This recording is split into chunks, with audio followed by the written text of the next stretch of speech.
Chương trình phổ biến kiến thức y học thường thức của phòng khám Thạnh Trị xin kính chào quý vị. Kính thưa quý vị, trong các phần trước, chúng ta đã tìm hiểu bệnh đái tháo đường là gì, phân loại, nguyên nhân, triệu chứng và chẩn đoán bệnh.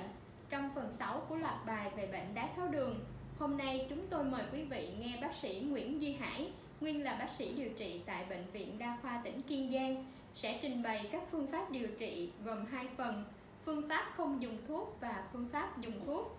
Vì mục tiêu của phòng khám là cung cấp những kiến thức y học thường thức để giúp người bệnh có kiến thức phổ quát về từng căn bệnh, từ đó giúp phòng bệnh là chính và biết các phương pháp chăm sóc tại nhà. Do đó chúng tôi sẽ không đi sâu về phần điều trị có dùng thuốc, vì đó là công việc của các nhà chuyên môn, nên trọng tâm của phần điều trị này là sẽ bàn về các phương pháp điều trị bệnh đái tháo đường không dùng thuốc. Mời quý vị cùng theo dõi cuộc trò chuyện của chúng tôi với bác sĩ Nguyễn Duy Hải ngay sau đây. Dạ, xin chào bác sĩ ạ. Xin chào dược sĩ Ngọc Quyên. Dạ, phòng khám Thạnh Trị xin cảm ơn bác sĩ đã nhận lời tham gia chương trình phổ biến kiến thức y học thường thức hàng tuần của chúng tôi. Thưa bác sĩ, trong các chương trình kỳ trước, bác sĩ đã trình bày về bệnh đái tháo đường là bệnh gì, phân loại, nguyên nhân, triệu chứng và chẩn đoán bệnh. Trong chương trình tuần này, phòng khám Thạnh Trị xin bác sĩ chia sẻ về các phương pháp điều trị bệnh đái tháo đường như thế nào ạ, thưa bác sĩ? Xin cảm ơn dược sĩ Ngọc Quyên. Xin kính chào tất cả quý vị khán thính giả. Như quý vị đã biết thì đái tháo đường là một cái bệnh rối loạn về chuyển hóa. Nó có đặc điểm là tăng gluco máu mãn tính do cái khiếm khuyết về tiết insulin, về tác động của insulin hay là cả hai. Tình trạng tăng gluco mãn tính trong một cái thời gian dài như vậy đó thì nó sẽ gây nên những cái rối loạn về chuyển hóa carbohydrate, chuyển hóa protein, lipid. Nó gây nên những cái tổn thương ở hầu hết các cái cơ quan trong cơ thể chúng ta. Mà cái nguyên nhân thì nó có hai cái nhóm nguyên nhân. Một cái nhóm thứ nhất là cái nhóm mà chúng ta không thể thay đổi được, thì cái nhóm này nó chỉ chiếm khoảng 10% thôi Ngọc Quyên. Còn cái nhóm thứ hai là cái nhóm nguyên nhân mà chúng ta có thể khắc phục, chúng ta có thể thay đổi được. Sở dĩ tôi nhắc lại hai cái nhóm nguyên nhân như vậy để chúng ta có một cái thái độ tiếp cận đúng đắn với các cái phương pháp điều trị. Thì thưa Ngọc Quyên, thưa tất cả quý vị khán thính giả, cái nguyên nhân mà không thay đổi được thì nó chiếm 10%. Nó có các cái nguyên nhân tại tuyến tụy, như là bệnh tự miễn, bệnh ung thư tụy, hoặc là vì một cái lý do nào đó chúng ta phải phẫu thuật cắt mất tụy. Cái nguyên nhân ngoài tuyến tụy như là cường giáp, cường vỏ thượng thận, hay là ở phụ nữ có cái tình trạng buồng trứng đa nang Ngọc Quyên. Rồi ngoài ra còn có yếu tố di truyền, rồi hoặc là ở bệnh nhân mang thai thì người ta gọi là đái tháo đường thai kỳ.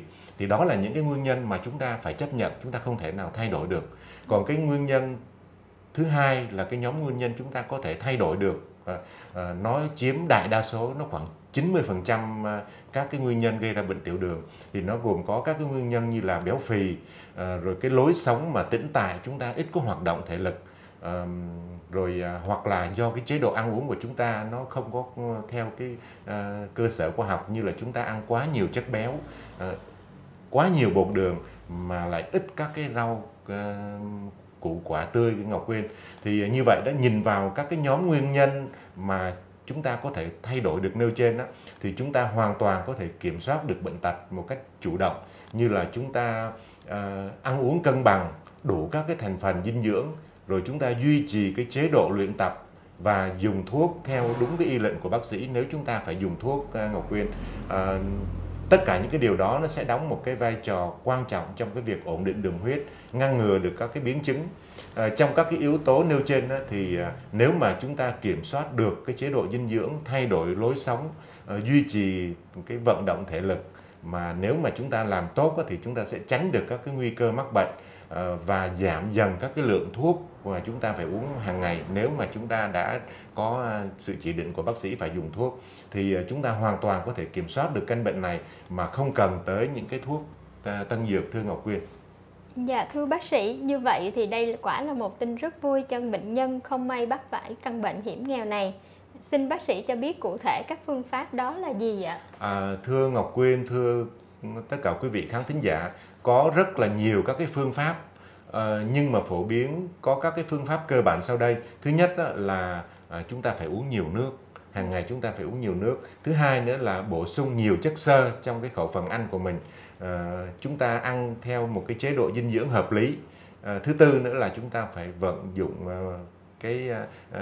các cái bài tập thể dục để cho chúng ta hoạt động cơ thể một cách tích cực. Thứ năm là duy trì cái cân nặng. Nếu mà chúng ta có béo phì thì chúng ta phải kiểm soát được cái tình trạng béo phì của chúng ta, rồi chúng ta kiểm soát được cái tình trạng stress của từng cá nhân một. Bởi vì nếu mà chúng ta bị stress thì nó cũng ảnh hưởng tới các cái nội tiết của chúng ta, trong đó có cái sự tiết insulin ở tuyến tụy. Thứ bảy nữa là chúng ta phải bỏ những cái thói quen xấu như là rượu, trà, cà phê chẳng hạn, Ngọc Quyên. Thứ 8 nữa là phải tự theo dõi đường huyết tại nhà để chúng ta kịp thời phát hiện ra cái mức độ đường huyết của chúng ta trong từng cái thời điểm khác nhau để chúng ta có cái thái độ xử lý kịp thời, Ngọc Quyên. Cụ thể đó tôi sẽ trình bày chi tiết từng cái phương pháp một. Thứ nhất đó là cái biện pháp chúng ta phải dùng nhiều nước hàng ngày. Thì như quý vị đã biết đó, trong cơ thể của cái người bị đái tháo đường á, cái lượng đường huyết mà nó tăng thì nó dẫn đến cái quá trình đào thải nước tiểu cũng gia tăng theo. Do cái áp lực thẩm thấu nó tăng thì cái lượng nước tiểu được bài tiết ra ngoài nó nhiều, do đó mà nó dẫn tới cái vấn đề cơ thể bị mất nước. Khi cơ thể bệnh nhân mà bị mất nước thì nó có thể dẫn đến cái tình trạng cô đặc máu, quý vị. Nó làm tăng nồng độ các cái chất hòa tan, gây khó khăn cho cái việc đào thải lượng đường thừa, và các cái chất cặn bã khác nó cũng gây ứ đọng lại, dẫn đến cơ thể là của chúng ta có rất nhiều cái nguy cơ bị hôn mê do tăng cái áp lực thẩm thấu máu, hoặc là do bị nhiễm toan ceton. Trung bình một người khỏe mạnh thì chúng ta phải cần uống từ 1,5 lít đến 2 lít nước mỗi ngày. Đối với những cái bệnh nhân đái tháo đường thì cần uống nhiều hơn để bù lại cái lượng nước đã mất đi.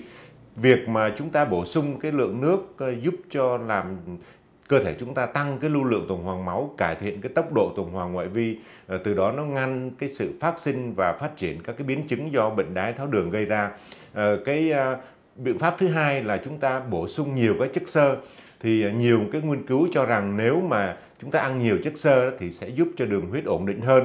Cái chất xơ nó không tạo được năng lượng mà nó lại làm cho chúng ta có cảm giác no, giúp cho làm chậm cái sự hấp thu các cái chất bột đường trong ruột, kích thích cái hoạt động co bóp của ruột và tiêu hóa thức ăn, các thức ăn khác.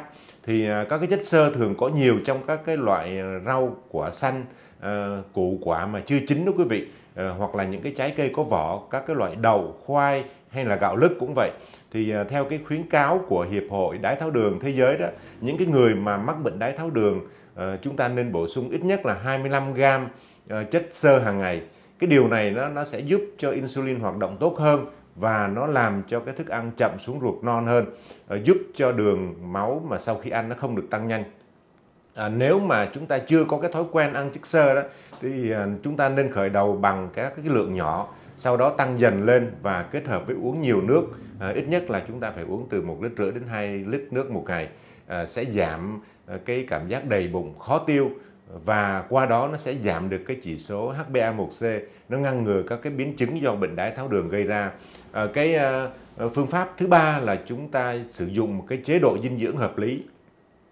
Trong cái việc mà điều trị đái tháo đường đó thì cái chế độ ăn nó giữ một cái vai trò rất là quan trọng. Những cái bệnh nhân mà trải qua cái tình trạng mức đường huyết tăng cao sau bữa ăn đó thì chúng ta phải đặc biệt lưu ý là chúng ta chia nhỏ các cái bữa ăn ra thành nhiều bữa nhỏ. Thông thường thì chúng ta chia làm 3 bữa chính và 1 đến 3 bữa phụ, với cái lượng calo phân bố nó phù hợp trong các cái bữa ăn đó. Chúng ta duy trì ăn đúng giờ và đều đặn giữa các bữa, không có bỏ ăn nha quý vị. Nếu mà ngay cả khi mà bệnh nặng thì chúng ta cũng ráng cố gắng để mà duy trì cái lượng thức ăn cho nó đáp ứng đủ cái nhu cầu. Giữ cái lượng tinh bột ổn định thì nó chiếm khoảng 50 đến 60% cái nhu cầu hàng ngày, và phù hợp bằng cái cách là chúng ta thay thế cái thức ăn giàu chất bột đường như là gạo trắng chẳng hạn, bánh mì trắng hay là xôi, mì tôm thì nó rất là nhiều chất bột quý vị, bằng cái cách là chúng ta chọn những cái thức ăn nó có chỉ số đường huyết thấp như là gạo lứt chẳng hạn, khoai sọ, khoai tây hay là ngũ cốc thô, nó cũng ít năng lượng.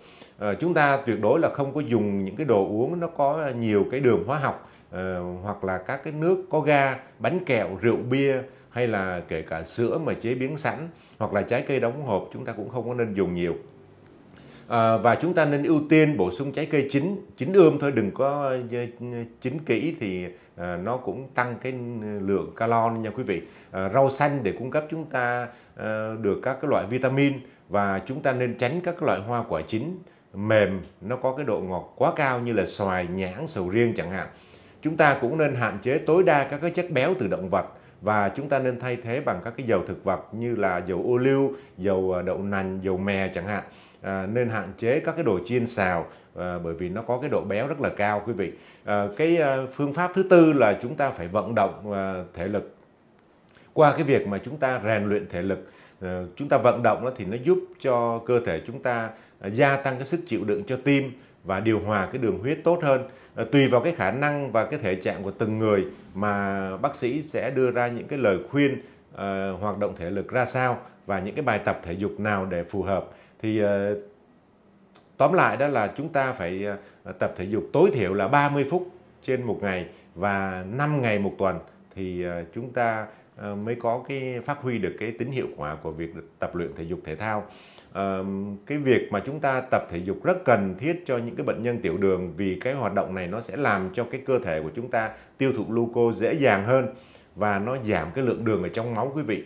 Bệnh nhân có thể cân nhắc những cái bộ môn như là đi bộ, chạy chậm hoặc là đi xe đạp, bơi lội, thì tùy theo cái khả năng của mình cũng như tùy theo cái tình trạng bệnh lý của từng người, tùy theo sức khỏe của từng người mà chúng ta sẽ có những cái bài tập riêng cho từng cá nhân một. Phương pháp thứ 5 là chúng ta phải kiểm soát được cái cân nặng. Thì chúng ta có thể căn cứ vào các cái chỉ số khối của cơ thể, hay chúng ta còn gọi là BMI, để biết là mình có bị thừa cân hay không. Nếu mà BMI của chúng ta từ 25 trở lên, hoặc là ở nam giới thì có cái vòng bụng trên 90 và nữ thì có cái vòng bụng trên 80 cm thì bạn cần ăn ít mỡ lại, giảm các cái lượng thức ăn, tập luyện thể dục nhiều hơn để giảm cân. Nguyên nhân là bởi vì nếu mà thừa cân béo phì thì không chỉ khiến cái đường huyết nó khó giảm, mà nó lại còn làm tăng các cái nguy cơ như là đột quỵ, nhồi máu cơ tim nữa quý vị. Tuy nhiên là bạn không nên giảm cân quá nhanh, thì nó có thể là gây ra cho cơ thể chúng ta suy nhược, và nó có cái tác dụng ngược khiến cho cơ thể của chúng ta lại dễ dàng chuyển thành những cái bệnh nặng hơn. Vấn đề thứ 6 thì chúng ta phải kiểm soát cái stress quý vị. Thì quý vị đã biết rằng khi mà tinh thần của chúng ta bất ổn thì cái lượng đường huyết nó cũng bị tác động nếu mà nó có cái sự căng thẳng về tâm lý chẳng hạn. Stress mà ở những cái bệnh nhân đái tháo đường đó thì nó có cái xu hướng tăng tiết cortisol, một cái loại hormone đối kháng, nó làm giảm cái độ nhạy của insulin đối với cái mô đích, thì dẫn tới cái đường huyết nó có cái xu hướng gia tăng. Cái tình trạng mà stress đó, nó cũng bị ảnh hưởng trực tiếp đến cái hành vi của người bệnh, dẫn tới những cái thói quen có hại như là khi mà chúng ta buồn thì chúng ta hay dùng cà phê nhiều hơn, uống rượu, hút thuốc, những cái đồ ăn nhanh chẳng hạn, và chúng ta thụ động rồi ngại tập thể dục, ngại vận động, nó khiến cho cơ thể khó mà ổn định được huyết tốt được. Bệnh nhân đái tháo đường thì nên có cái lối sống lạc quan, thư giãn, vui chơi, giải trí lành mạnh, tập thể dục thường xuyên, hoặc là chúng ta có thể là áp dụng những cái bài thiền để giúp cân bằng cái tâm lý, các cái cảm xúc chúng ta được kiểm soát tốt hơn. Vấn đề thứ 7 là chúng ta phải từ bỏ những cái thói quen xấu như là chúng ta hút thuốc chẳng hạn, rồi thức khuya, uống nhiều rượu bia và các cái đồ uống có cồn, thì nó cũng đều là những cái thói quen xấu và nó làm cho đường huyết tăng lên. Nicotine ở trong thuốc lá nó cũng ảnh hưởng đến cái giấc ngủ, do đó mà nó làm cho các cái tế bào nó tăng cái đề kháng insulin, gây nên nó tăng đường huyết. Trong khi đó thì uống nhiều rượu bia nó sẽ khiến cho cái vấn đề mà hạ đường huyết nó có thể gặp phải trong lúc mà chúng ta kiểm soát đường một cách quá đáng. Vấn đề thứ 5, xin lỗi quý vị, vấn đề thứ 8 là chúng ta phải tự theo dõi đường huyết tại nhà. Thì khi mà chúng ta theo dõi cái đường huyết tại nhà đó, thì chúng ta biết được là cái lượng đường ở trong máu chúng ta nó dao động thế nào ở trong một ngày hoặc trong một cái thời gian cố định nào đó, để chúng ta biết được cái tình trạng mà đường huyết của chúng ta chúng ta sẽ có cơ sở để báo lại cho bác sĩ những cái tình trạng lên xuống của đường huyết, từ đó bác sĩ đưa ra những cái phác đồ điều trị phù hợp với từng người một. Đó là toàn bộ các cái phương pháp nó sẽ giúp cho chúng ta, nếu mà chưa có bị bệnh thì chúng ta có thể phòng ngừa được. Còn nếu mà đã mắc bệnh rồi thì chúng ta có thể kiểm soát được căn bệnh đái tháo đường này, Ngọc Quyên, và chúng ta có thể hạn chế được các cái biến chứng để chúng ta cùng sống chung hòa bình với cái căn bệnh nguy hiểm này. Cái cách chữa tiểu đường không dùng thuốc thì thực tế nó rất đơn giản, Ngọc Quyên, nhưng mà nó lại cần cái sự kiên trì và cái tính kỷ luật của từng người bệnh một, thưa Ngọc Quyên. Dạ, xin cảm ơn bác sĩ. Xin cảm ơn bác sĩ đã tham gia chương trình phổ biến kiến thức y học hàng tuần của phòng khám Thạnh Trị. Xin chúc bác sĩ thật nhiều sức khỏe để tiếp tục tham gia chương trình của chúng tôi trong công cuộc truyền bá kiến thức y học cho cộng đồng. Dạ, cảm ơn dược sĩ Ngọc Quyên, cảm ơn tất cả quý vị khán thính giả đã theo dõi chương trình. Quý vị vừa nghe cuộc trò chuyện của phòng khám Thạnh Trị với bác sĩ Nguyễn Duy Hải về đề tài điều trị bệnh đái tháo đường không dùng thuốc. Hy vọng các thông tin trên sẽ giúp chúng ta có cái nhìn lạc quan hơn về căn bệnh nguy hiểm này, để chúng ta chủ động phòng tránh cũng như góp phần điều trị hiệu quả bệnh đái tháo đường. Phòng khám Thạnh Trị xin chân thành cảm ơn quý vị khán thính giả gần xa đã quan tâm theo dõi. Xin quý vị like, chia sẻ, đăng ký kênh và nhấn vào nút chuông thông báo bên dưới màn hình để đón xem những chương trình tiếp theo của chúng tôi được phát sóng vào mỗi sáng Chủ nhật hàng tuần. Cuối cùng, xin kính chúc quý vị một ngày cuối tuần an lành và hạnh phúc. Xin kính chào tạm biệt.